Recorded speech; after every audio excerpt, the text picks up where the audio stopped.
$7 billion for this year. That is a quantum jump, and it requires huge efforts.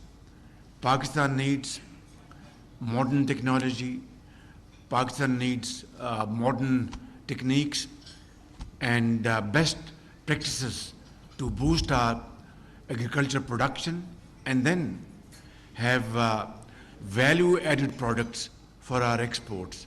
In that, China can be our best partner to help us achieve our target in this field. So your presence is a source of great encouragement for all of us, and I would like to encourage you to enter into B2B agreement with Pakistani counterparts, and the next phase of CPEC, phase 2, will be basically B2B arrangements in the field of industry. We have joint ventures in textile industry, in agricultural production, and then export these items to those countries where tariffs have become exorbitant, and those tariffs have made Chinese exports very difficult to those countries.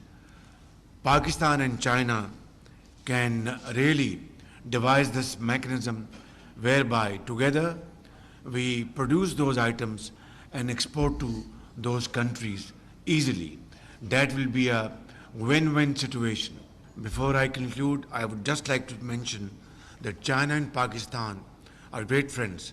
Our friendship is not only higher than Himalayas, now it's touching the skies. Ever since we launched satellite in the orbit, our friendship is now touching skies, and it is most definitely deeper than the deepest ocean and sweeter than honey and sugar.